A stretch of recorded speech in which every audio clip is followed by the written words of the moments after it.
Hi, folks. How you doing today? It's so great to see you. Welcome back to Bring Who You Are. We have a phenomenal show for you today. And we're so happy that this series has kicked off explosively. So today I'm going to get right into it and tell you, go ahead and get you something good to drink because we've got so many wonderful pieces to share with you today as we talk about the domestication of family. So we're going to get right into it and bring our guests on today. Okay. But before we bring our guest on, go ahead, get yourself something to drink, get you a pen and a pad, honey, because note takers are money makers. And you definitely want to take some notes today because we're going to give you some great information as we always do. So go ahead. If you haven't begun it yet, go ahead, like, share, and start a watch party. And I'll say it again,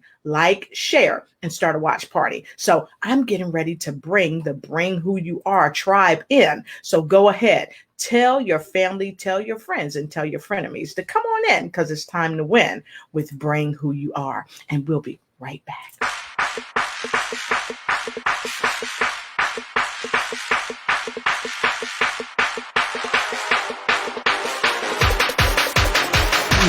Let's go boom.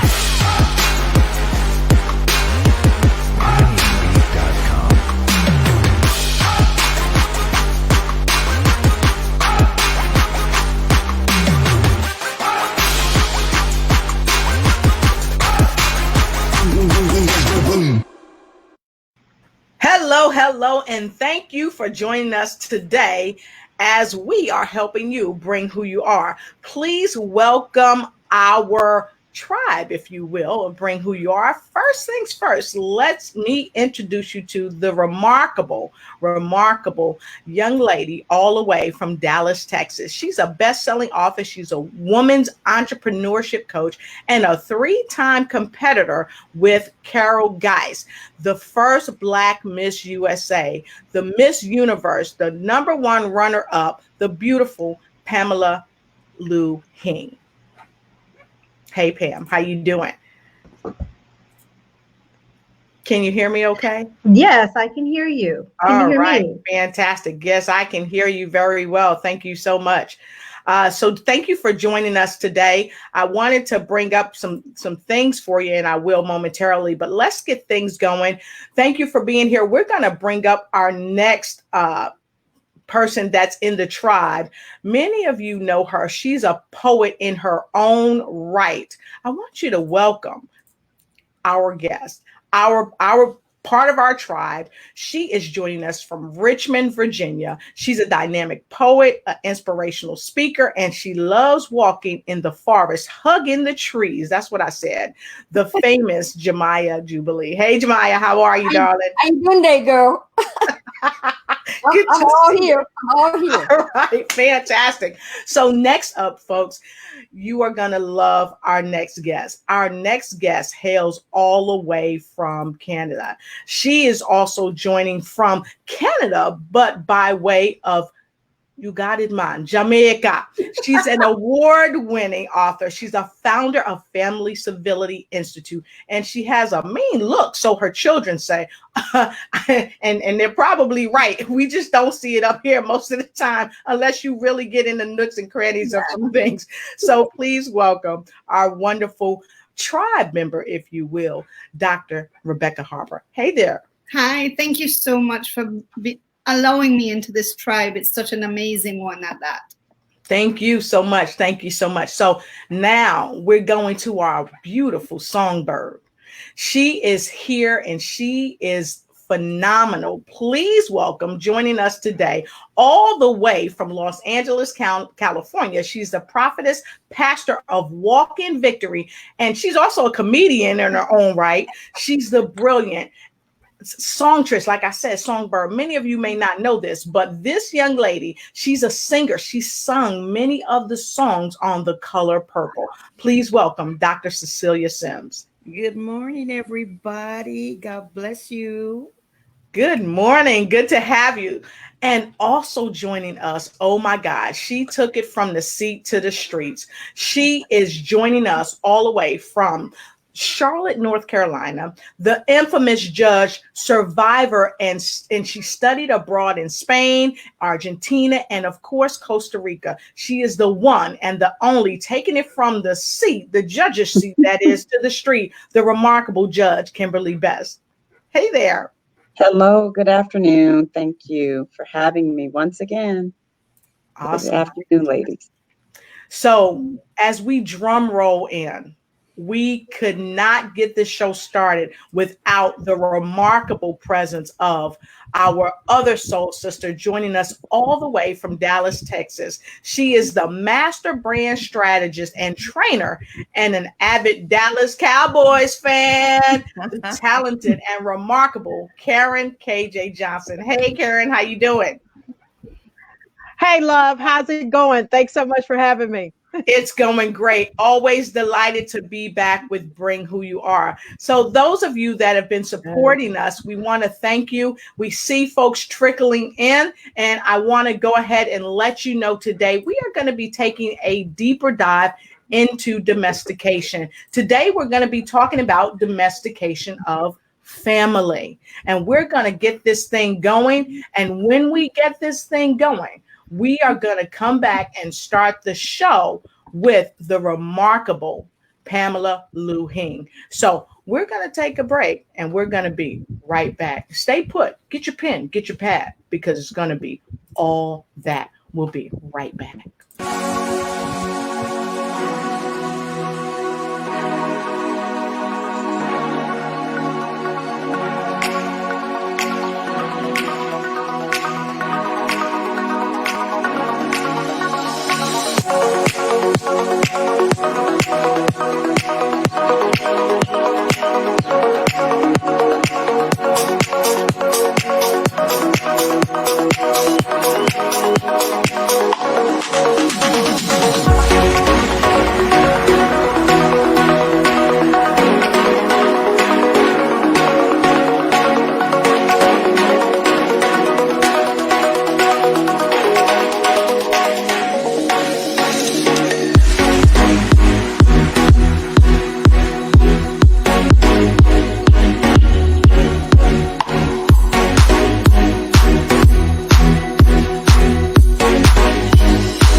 Freedom.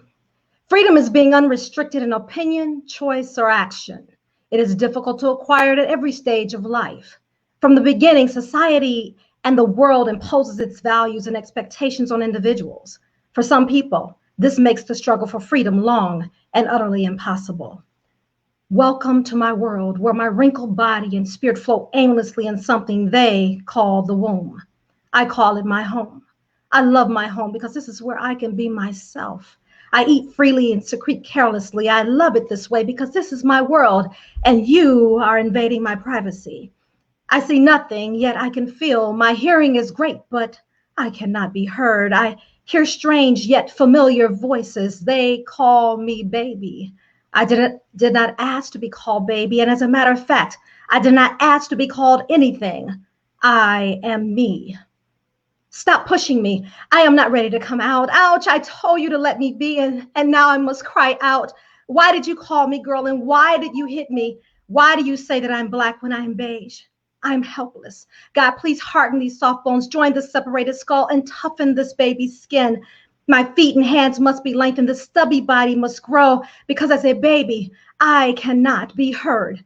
Dad, do I have to go? Roadrunner and Bugs Bunny will be on, and I have to go to school to learn about some dumb old ABCs and 1, 2, 3s. Mom, do I have to take piano lessons, ballet, wear dresses, and suffer through summer school? I want to take karate and play football. They cannot hear me. Mom says I cannot have makeup, high heels, or pantyhose until I'm 17. I must be inside the house at 10 o'clock on the weekends, and I absolutely cannot go out on the weekdays. I'm in high school, and Dad says I'm still a child. They say I must not have too many male friends because it's not nice. After all, they have an image to maintain. They say I must go to college. I say, what the heck? Is it their life? I cannot be heard. From a prison to a detention center is the story of my life. It is better here at the center, but I have no freedom. The first 2 years, I'm forced to take these useless natural science and humanities classes. Skip the first 2 years and get to the good stuff. I want to be a nuclear physicist. They think that I will make a great secretary. Is this because of the curvaceous shape and the color of my beautiful beige body? They say I come from a lower class, poverty-stricken neighborhood. I know where I came from. They say I'm a bastard because my parents were not married. Who are they? Who are they to tell me who or what I am or what I should do? They refuse to hear me. I went from a prison to a detention center, and now they have returned me to a prison. I sit and stare at the floor. It has become my best friend. They say I'm senile, and they treat me like a child. They say I'm too old to work and my skin too wrinkled to marry. They feed me prunes and hope I will flush away with my feces. No one visits me except for the carolers on Christmas Eve. They say I need my rest. Therefore, I remain inactive. I remain silent as I've done for the past 80 years. They refuse to hear me. I like being in a womb, found solace in my prison room, and I know I will finally find peace in my eternal home. I prefer these places over the rest of my silent years. The fight for freedom was not difficult because I was the only one there. I was sheltered from the world. During my silent years, they called me baby, child, and now old woman. I cannot escape these roles. I love my parents, but society got to them first. They should have given me my freedom. They should have heard me. I listened to them, and look where it got me. I'm an old, wrinkled, Black woman looking forward to death. At last, I am free.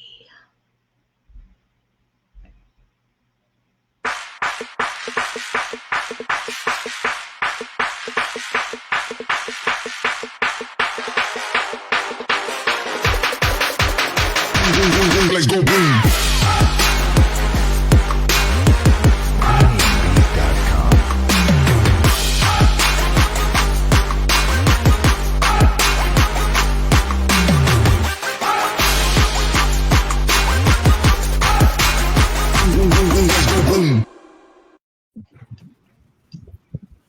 Are you ready to bring who you are? Because Pamela has let you know that you can be, will be, but maybe you are already free. Thank you, Pamela.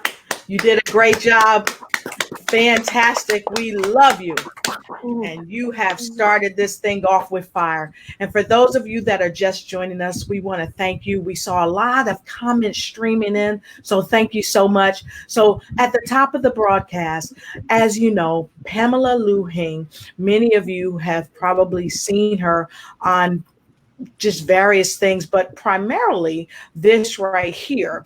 As you know, she was a #1 runner-up for the a wonderful pageant. I'm speechless, folks. I'm speechless, and I don't usually get speechless. The monologue was the bomb beyond.com.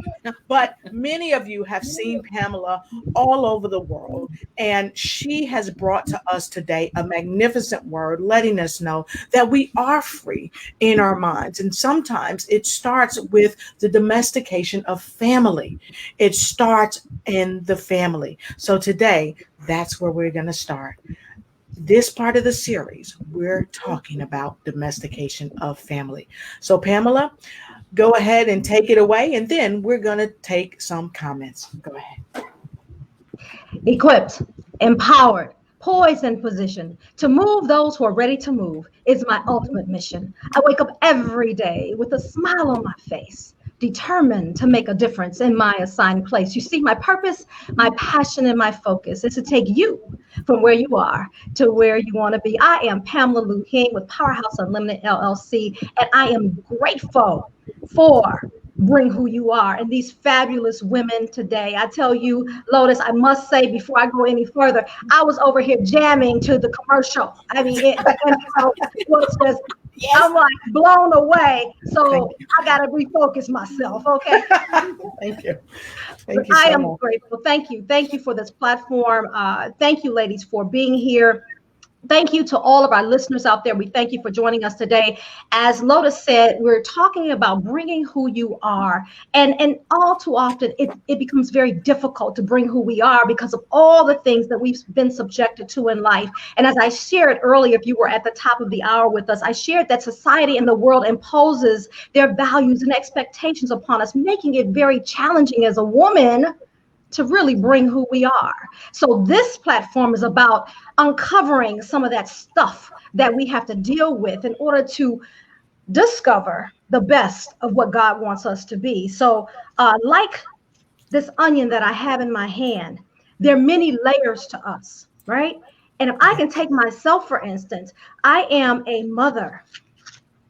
I am a caregiver. I am an ex-wife of 2. I am an entrepreneur. I'm a committee chair. I'm a colleague. I am a mastermind member. I am head of household. I am a friend. I am a sister. I am a cousin. I am a daughter. I'm a director. I'm a team member. I'm a community action activist. I'm a neighbor. I call myself a minister at times. I can be. But beyond all of that, at the core is stuff that I had to deal with growing up. And I want to encourage you as I go through this. If you can identify with any of these roles, take that notepad and pen, as Lotus always says. What is it?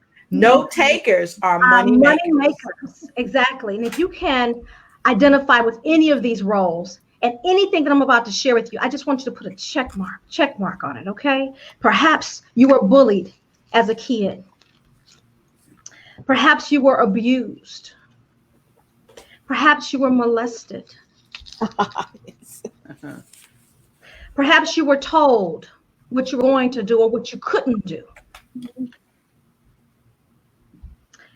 Perhaps it's so painful that you can't even say what it is, but you know it's something and you're not even sure what it might be. That's the stuff, ladies, that we deal with. And like that onion, that's just how complex we are. And we may look great on the outside. You know, we look fabulous, right? Oh, everyone looks fabulous. We look absolutely beautiful. And we show up powerfully. But underneath the power, there's stuff that we're dealing with. It's called domestication. So today we're dealing with family, fact, and fiction. So we know what family is. We're going to give you some facts today. And the fiction, it's all the lies that baggage brings us. And what does it do? What's the power of that? And what is domestication? Domestication is truly the process of taming an animal and keeping it as a pet, essentially. So we're breaking the bondage, we're breaking the chains, and we're talking about today the impact of domestication and how it impacts us. So how does it impact us? It controls our behavior, our attitudes, our thoughts, our feelings, our habits, and our actions. So we need to deal with that in order to bring who we are. Yes. I love it. Fantastic. So thank you so much. And we're going to take some comments because we know a lot of you have been sending in so many comments and we want to acknowledge you. We've got a lot to talk about in this hour and we want to get right into it. But we want to first say hi to Deirdre Douglas. Good to see you. We're happy to have you. She says, good afternoon, ladies. And Phyllis Weaver. Hi. Good to see you all the way from North Carolina. And Deirdre said, wow, what an awesome forum. And thank you so much. I appreciate it. And we just want to, again, welcome you to Bring Who You Are show for those of you that's just coming on. And we have a wonderful person out there. I wish we could see your face, but we thank you for your comments. She said yes, or he said yes, Pamela Luhing, speak. So many yeses, so many wows. Talk to us, Pamela. Fantastic. Society got them first. That's the truth. Okay, so wowee, I like to see that. That's awesome. And Live with Larry says, hi, beautiful people. God bless you all with love from Live with Larry from North Carolina. Good to see you. So we've got so many folks streaming in from all over, and some I cannot see, but please know that we appreciate you. Hi, D Friday. It's good to see you. Happy to have you here. Siobhan, good to have you here as well. We appreciate you. Just so many people streaming in.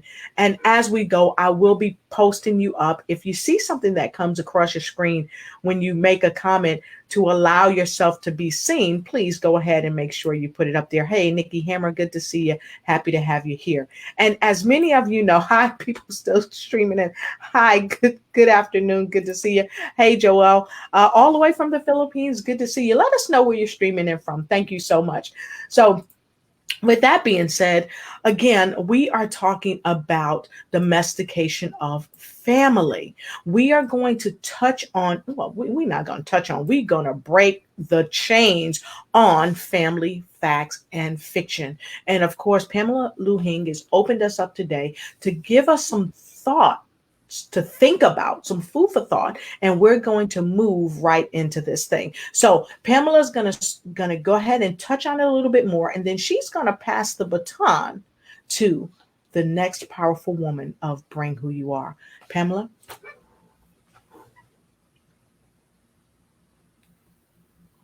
We can't hear you. So as we're focused on bringing who we are and really trying to unpack this onion, right? You know, we talked about a little bit earlier how domestication controls our behavior. It controls our attitudes, our thoughts, our feelings, our emotions, our habits, and then our actions, right? Mm-hmm. So even in all of that, where are we? Who are we? Whose are we? Do we know? Mm-hmm. And so we're going to talk about that today. We're going to talk about matters related to that mind, that body, and that soul, right? So when we talk about the mind, we're talking about the psychological, the intellectual, the emotional, and even that financial, because all of that impacts how we do business, even in our homes, right? Then we also want to talk about the body, our social, our connections, right? Who we're connected to or who we should be connected to. Then we talk about our physical, how we're taking care of our bodies. And then lastly, we talk about the spiritual. So all of that, you're going to get it right here on Bring Who You Are with all of these fabulous ladies. So I am truly, truly excited to have you all here today. Awesome. Fantastic. So let's go right over to Jamija. Jamija, good to see you here today. So happy to have you here. So Jamija, could you talk to us a little bit about bringing who you are? We're knocking down the facts and the fiction and talking about the family. So go ahead and bring who you are.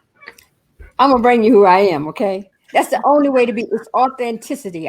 Encourage people to be who you are, come as you are, and bring who you are. And being authentic. Pam, I love what you said. It all starts in the family. And I want to tie that in to how I was domesticated.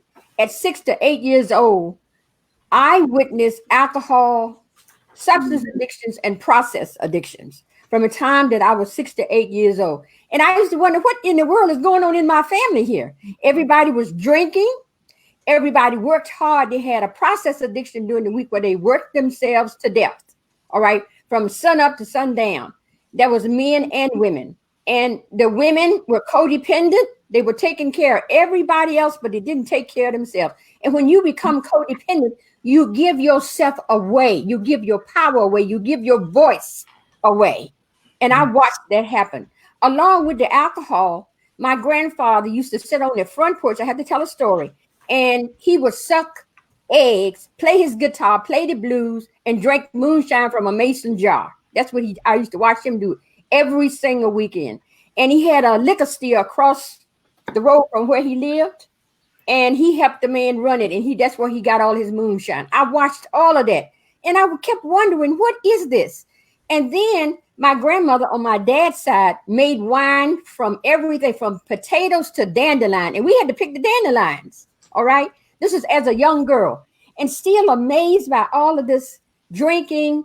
And on the weekends, everybody had two personalities. They actually had three personalities. They had one when they weren't drinking. They had one when they went to church on Sundays. And then they had one as a result of the drinking. So all of that just perplexed me. So in process and substance abuse, I kept wondering. So I decided I want answers. So what I did as I moved forward, I have my own addictions, processed shopping and eating and all those things to cover up all the pain that I had experienced. So the tool that I used to get at it, because I went to school at VCU and I majored in alcohol and drug counseling. And what I learned was that what I had to do was look at what was going on and how it was going on. I took a class on alcohol and drug addiction. It changed my life. And I had to go to an Al-Anon meeting as a part of the class. And that introduced me to 12-step programs. So the 12-step programs are a very instrumental piece in helping me find who I am and helping me find out what was happening in my family. And that for me has gone on, and I still use 12-step. So it's a tool to deal with process and substance abuse addictions. And one of the things too that was in my family that was the process addiction was gambling. There was a time on Sundays where there was Uncle Buster's church. And at Uncle Buster's church, all the men went and gambled and drank. It was a man in the neighborhood, and they called it Uncle Buster's church. So I just grew up into that. But as I said before, I learned about the causes of substance abuse, codependency, and I use that tool to bring myself where I am today. It's a lot of work and counseling and therapy, along with all of that, and prayer and meditation. That's the key to it, and turning everything over to God because I didn't have power over it. So that's what I want to leave with the audience today. We're talking about all these different things, but there are tools, counseling, 12-step groups to deal with process and substance abuse addiction. Thank you. Thank you. Thank you so much. Wow. That, as you could see, we had a bunch of folks streaming in, agreeing exactly what you're saying, because so many of us have been affected by drugs and alcohol and all other forms of substance abuse, and even over-the-counter drugs can lead to substance abuse. So thank you for sharing that in your portion of bringing who you are. Oh my gosh, Brenda said amen. Thank you, Brenda Brockingham. Good to see you. Brenda, let us know where you're streaming in from, and thank you so much. So next, we're going to ask Dr. Rebecca Harper to bring who she is and share how family domestication influenced her in her life. Dr. Thank Harper. you so much. You know, domestication, I didn't even know what the word was until recently. But it explained, the minute I heard it, it explained everything. I grew up in a country where it's very small, people talk. I grew up in, We do have classism. We don't have racism in the sense of color, but we do have classism. And, what that was I came from a social circle. I was born into a social circle where, whatever I did outside was dictated how I was to my family. So I had to represent my family at all times. We wore uniforms. And if I was in my uniform, I couldn't behave a certain way. And so and then what has happened is, because of where I was born, we didn't have the money to match where we came from. So what happened in my own family, we had so much conflict when it came to religion as well, the religious influence, and we had conflict when it came to who we were, and we had conflict in the sense of gender, because I was taught to be the perfect wife. My father would say I was a wife before a mother, but I became a mother before a wife. So that's a whole different story. And what I was, when I look at my self-awareness, I was almost like that wild horse that always went against everything that I was supposed to be. And if I didn't do it the way that my family did it, I was reprimanded. If I didn't think the way my family thought, I was reprimanded. I was always kind of bullied. So bullied into the way I should think. And luckily, I had certain family members that said, no, you are unique. Your vision is unique. You're strong from the day you were born. And even the stories I was told would domesticate who I was. From the day my father said, you're the strongest person I know because you barely survived being born, when I was born in the 70s in Jamaica. And so all my life, I'm strong. But and that's a good thing, because I carried my strengths. So some of the teachings you have in your primary circle are good things, but we have to shed the bad and be self-aware when it comes to what's bad. Shed the roles and become that authentic self. And what was also happening is I was self-imaging. Even who I married was self-imaging and not my authentic self. So it's that self-awareness that I bring who I am today. And that is the journey I was on self. And when I got the freedom to be self-aware, which was when I moved away from home, when I moved to Canada, when I moved to go away to school. Going away, being sent away to school is more than just an education. It's a time to find who your authentic self is. So, Dr. Harper, I have a question, because you used the term self-imaging. Yeah. Share with us what self-imaging is, because many people may not be aware of what it is. So self-imaging is the person you want people to see. So I was the perfect wife. I was the perfect daughter. I never went to dance hall parties, and because I was actually called Riboto when I was young, which unfortunately in Jamaica, that's not a good term. But my family said, because I used to dance hall. I used to go to the parties. All my friends, I didn't care where anybody came from. That was who I was. But when I was in my family setting, I sat properly. I ate with, I had, as I said, I could eat with the queen, and I spoke properly. I didn't speak any patois. I spoke only English. And self-imaging, the biggest impact is I married somebody from my social class. And I accepted that person no matter what, because that's who I was to marry, especially after being reprimanded so much for being a mother before a wife. So your self-imaging is that person that you want everybody to see. Yes. But it's you, not other people seeing you. It's what you portray to others. Wow. Your authentic self is the opposite to self-imaging. Awesome. So our viewers, if you have done exactly what Dr. Harper's talked about, if you've conformed to self-imaging, go ahead and put a 2 in the comment block below, because it's unequivocal. Many of us do that.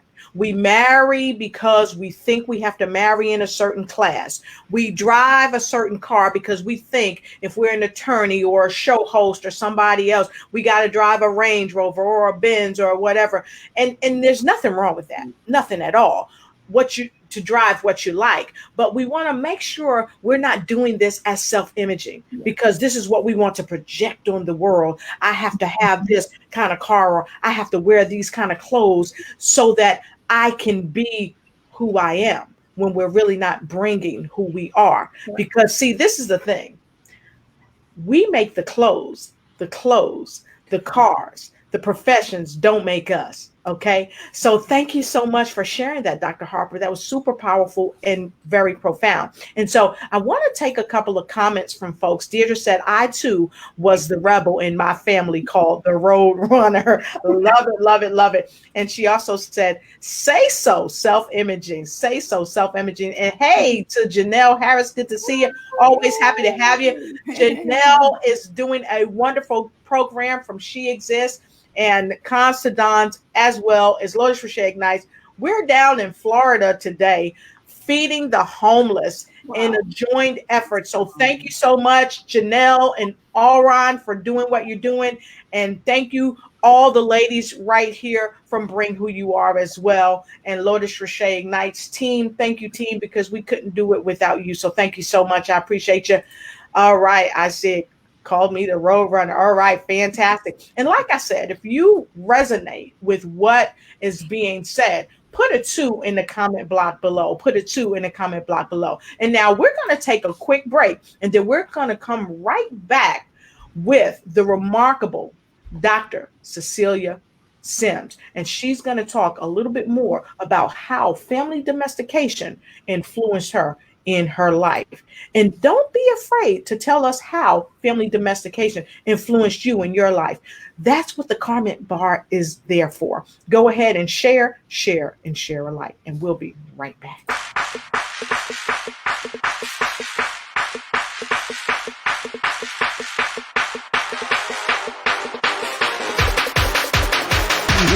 Let's go boom.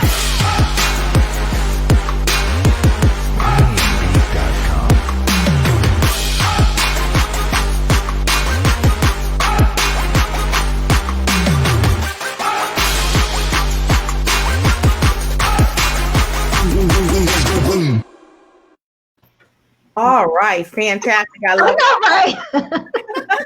And we're right back. And if you have not, please go ahead, like, share, and start a watch party. Like, share, and start a watch party. And once you like, share, and start that watch party, go ahead and let us know that you've like, shared, and start a watch party. Share it with your friends, share it with your family, share it with your coworkers, share it with your frenemies, because the frenemies, honey, they need to hear this broadcast. So right back at you. We love you. Thank you so much. Your spirit was crushed when she dealt with some things. So that's Phyllis Weaver. So guess what, Phyllis? Sometimes all of us have our feelings and just our spirits crushed. Yeah. But this is why we're doing this show, Bring Who You Are, to help uplift you, empower you, and inspire you so that you don't feel alone, and know that because we made it, you can and will make it too. So Dr. Sims, please go ahead and share how family domestication influenced you. Well, I tell you, we learn a lot of things through conditioning and being schooled on how to do things and told what not to do. And most times we're told those things by people who are sick themselves, emotionally, having their own dysfunctions. So therefore they project it on their children, and so on and so on. So during my time of domestication is watching the ills of the family, okay, and thinking that it's the norm because that's what I was accustomed to. Up until the point where me bringing it up into this present, not this present time because I know better.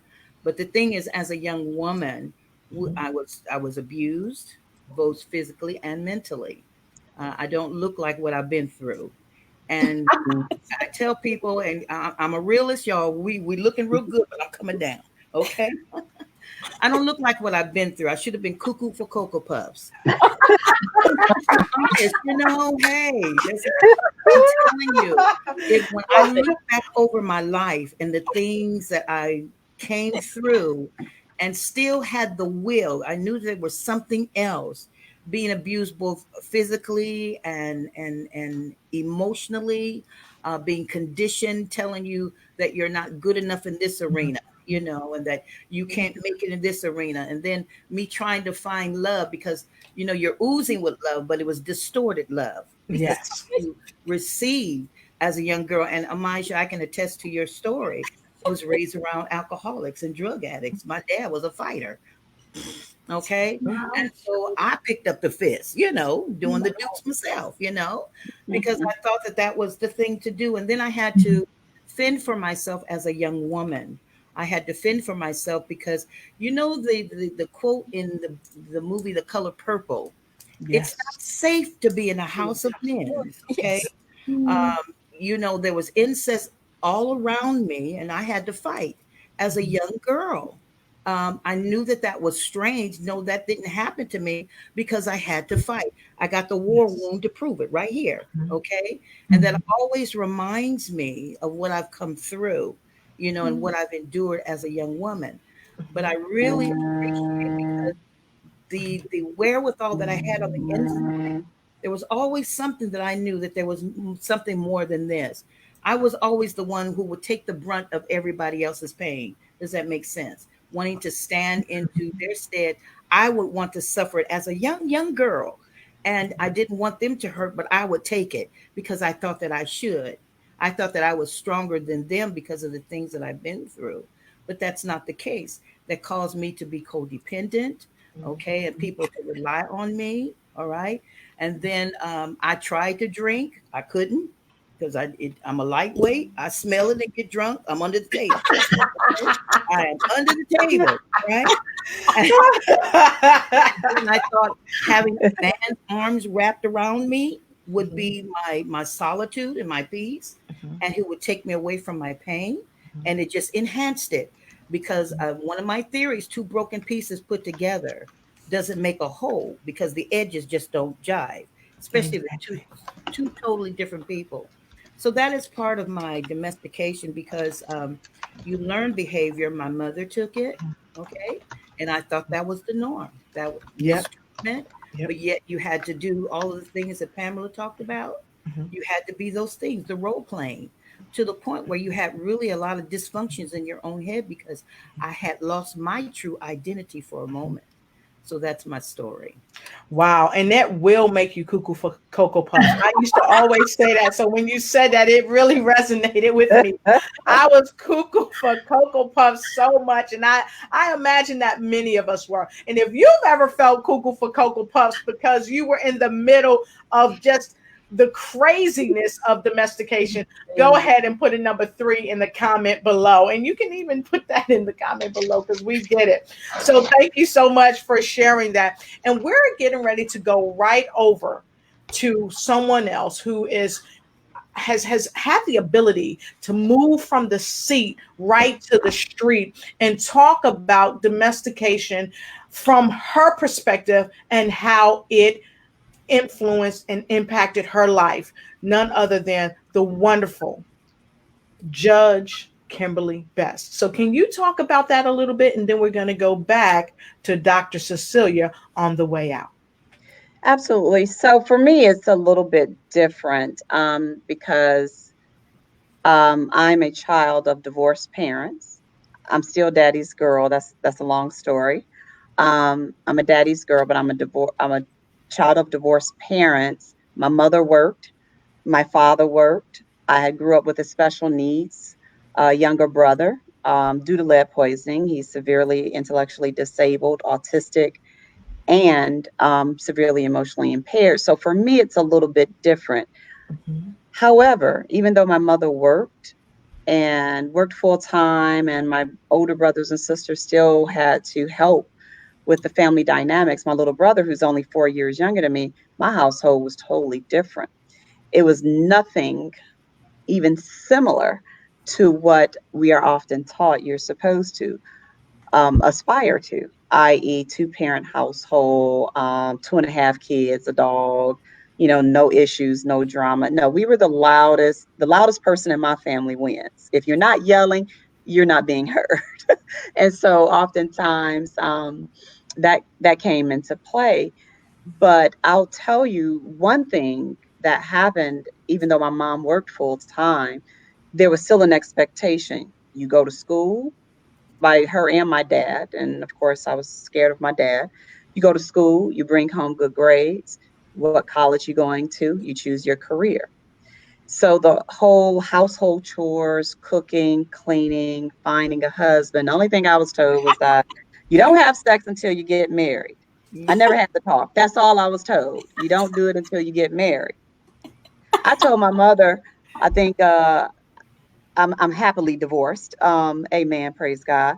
But um, when I was getting married, I told her maybe 2 years in, I said, I'm still waiting on my talk. What happened to it? I never had that talk. I'm still on it. But so in other words, there were still some normal issues that, she tried to instill in us. And to be honest, that's still my moral compass. I still believe, you don't have children until you get married. That doesn't mean, that I slight anyone who didn't, because two of my siblings didn't. And actually, I had a niece who lives with me that just gave birth to a little one on July 8th. And she's a graduate of Wayne State. And I have another niece who just graduated from Michigan State, her sister, who's due any day now. So they're both having girls within weeks of each other, and you still love on them because we're not the same society we used to be. So for me, that's been sort of how it's affected me. Now, I will tell you that I did take it, and I do take it into the courtroom with me. Yes. I'm a certified juvenile judge, so those cases involving children who have been abused, neglected, or dependent, when their parents come in, or the children come into custody and they come into court, oftentimes I find myself, and I had to correct this, and that's what happens. We all have our biases, and we have to address those. And even as a system, we had to address them. We were still imposing our views, which are oftentimes middle class, majority culture views, on these parents who don't come from homes where that's an option. They come from traumatic backgrounds. They have substance abuse issues, mental health issues, domestic violence issues. They don't know who their father or their mother were. They were raised by their grandparents. And then I'm imposing my views on them. And when I say I mean I as a judge and the system. We impose our views on these people, on these families, in order for them to be reunited reunited with their children. And even the whole process of even removing the children, once again, using societal norms to determine whether or not someone's a good parent or a not so good parent. And what I would also tell them, and what I came to find out, is that I would tell people there's no such thing.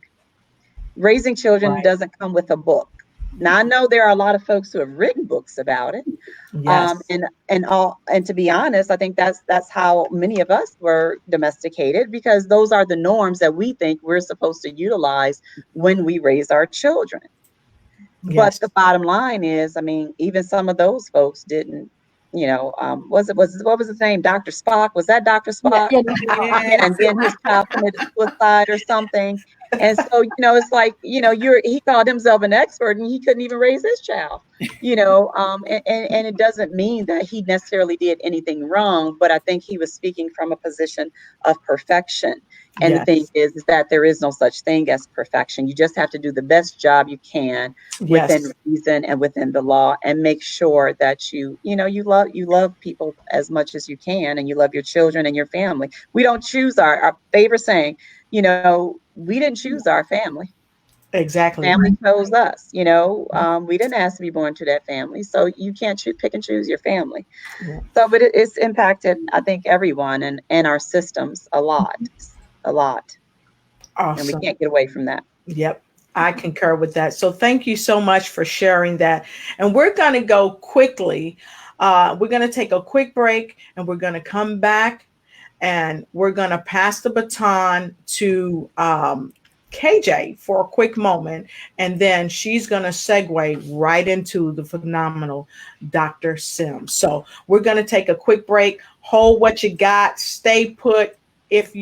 I know you're loving it, so I'm not going to say if you're loving it. I know you're loving it, so put a 4, because we are coming to the close of the broadcast, and we want to make sure that you are still bringing who you are.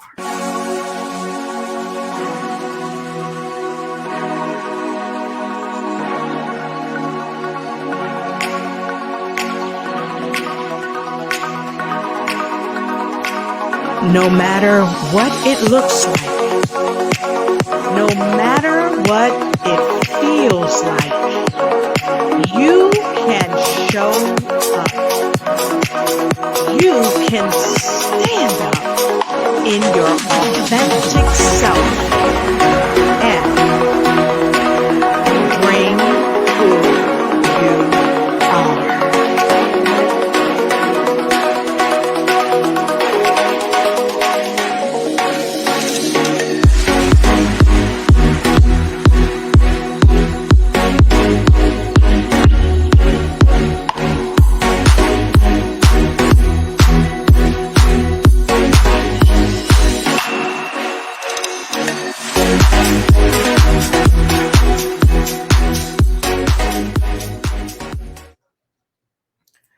All right. We thank you so much for being with us. And folks, we have so many folks that are coming on. We've got Miss Ida Rizampesi, the owner of Gimski TV. She's all the way from the Netherlands. So thank you. We've got Ruth Verbrae from Canada. Thank you so much. We've got the phenomenal Dr. Heflin, the man of robotics, with a wonderful 4. We've got 4 streaming in all over the place and from everywhere. I see people on the phone. I see people on the broadcast. I just want to thank you for bringing who you are. So with that being said, we are going to segue right into the phenomenal KJ. If she's got a quick minute to come on in and share with you how domestication has influenced her life.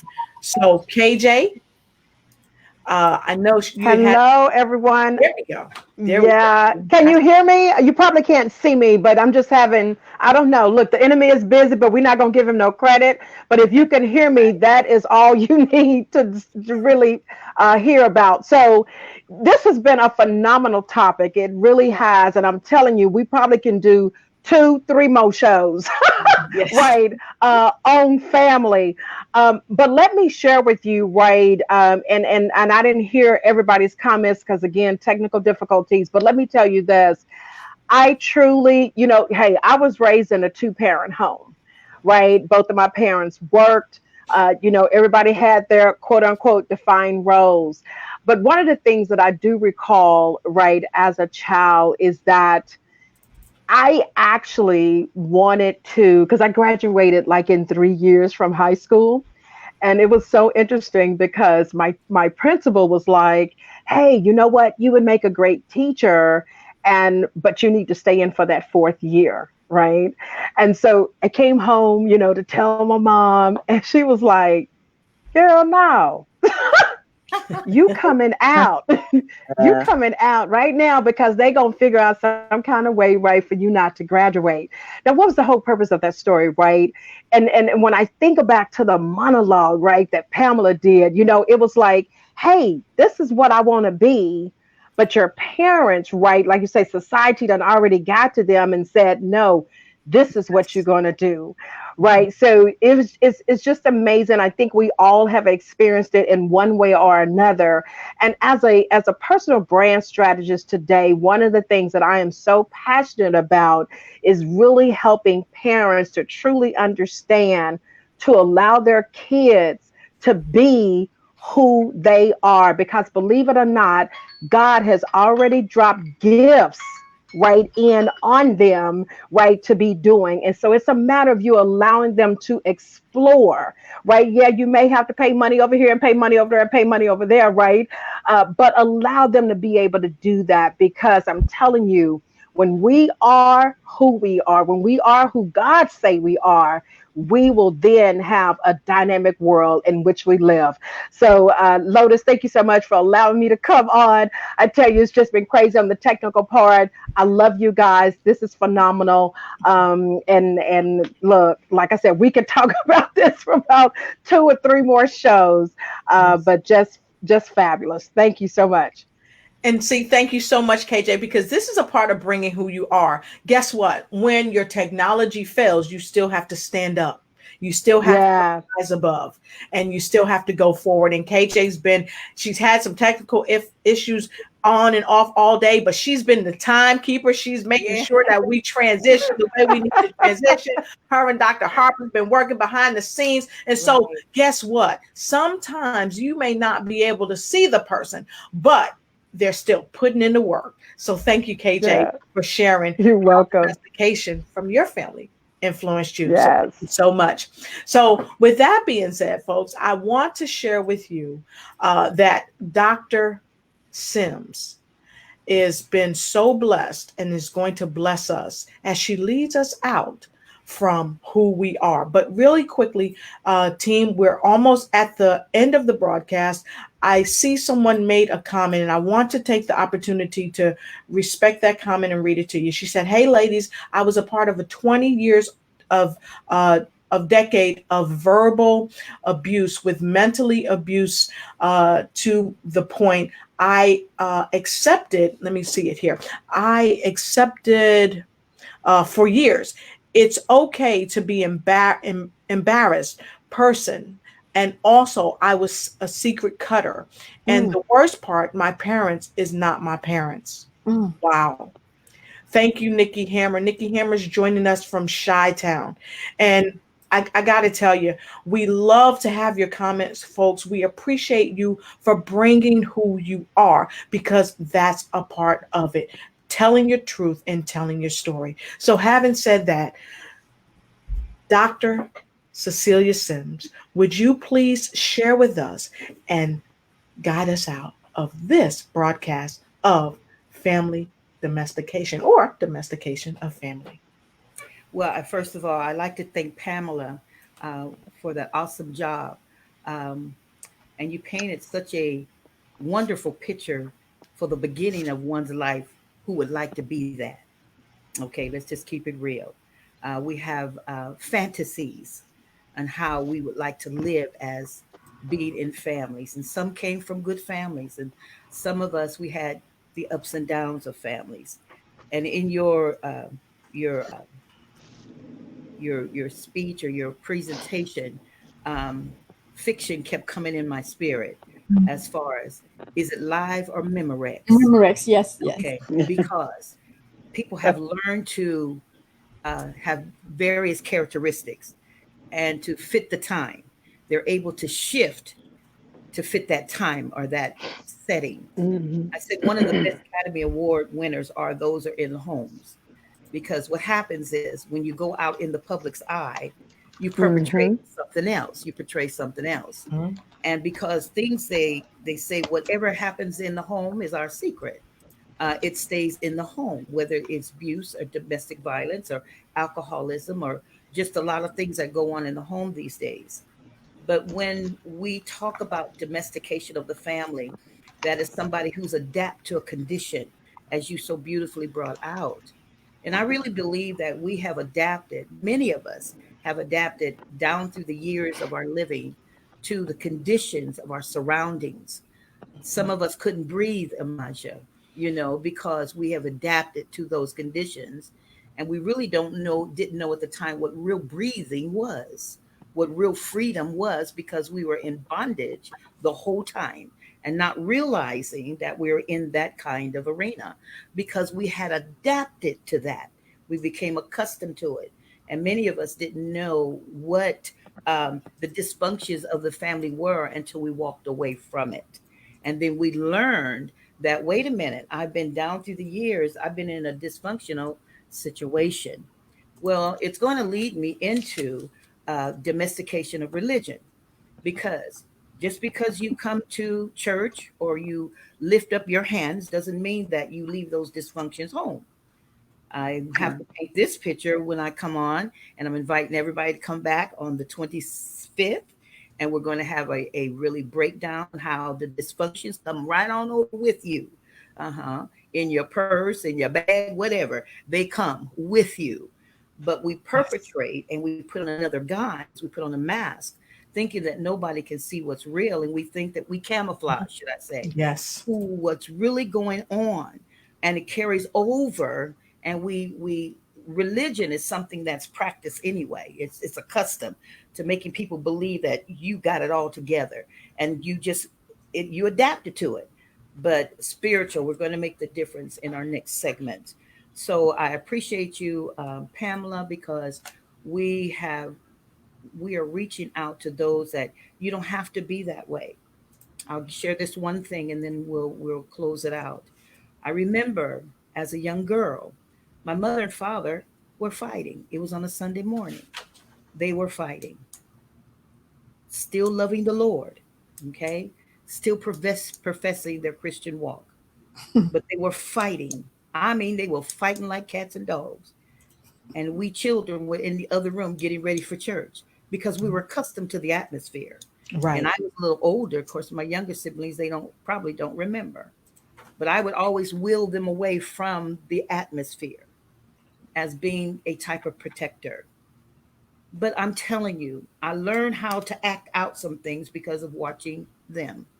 They would come to the church. We would drive into the parking lot. Mhm. And I knew the rematch was going to happen when they got home because it wasn't finished. Mhm. And so when they got out of the car, they held hands like nothing happened. I said, well, say it. What? Like, I'm talking about changing roles for notoriety's sake. So Right. people see the real you. Okay. So they walked into church and it's like everything was A-OK. But when they got home, things were not A-OK. And I make this analogy on sometimes when I'm ministering, the spirits that perplexed them before they left the home was riding in the car with their popcorn. Because by the time they get home, there's going to be a big old seat and they're going to watch the movie all over again. But Yes. we have to deal with the reality of truths.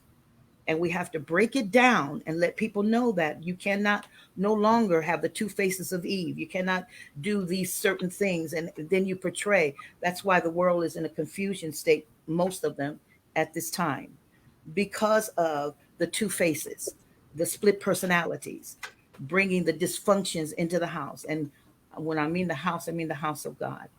And we're going to talk about that. We're going to talk about how that we can get released from that because many of us have. We've gotten released for that, but we have to face our reality. We have to deal with Yes. our truths and we have to face them head on. So I invite you to come back on July 25th and we're going to talk about domestication of religion. Is it facts, faith, facts, and fear? And I'm going to deal with every one of them. So no one will be blinded to what is really real. I want you now to bring who you are. Thank you so much. Faith, facts, and what? Fear. Fear.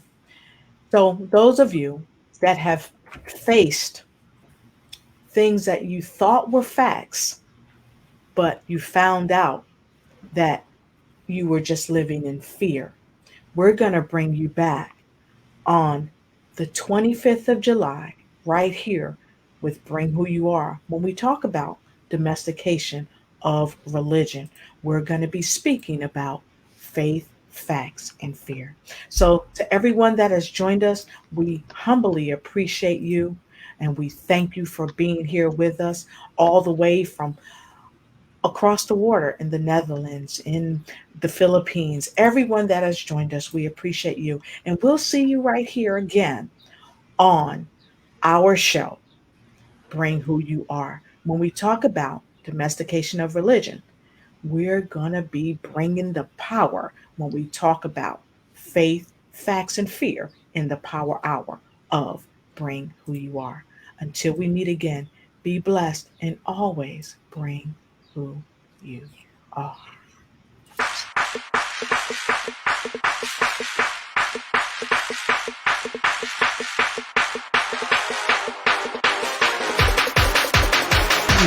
Let's go boom.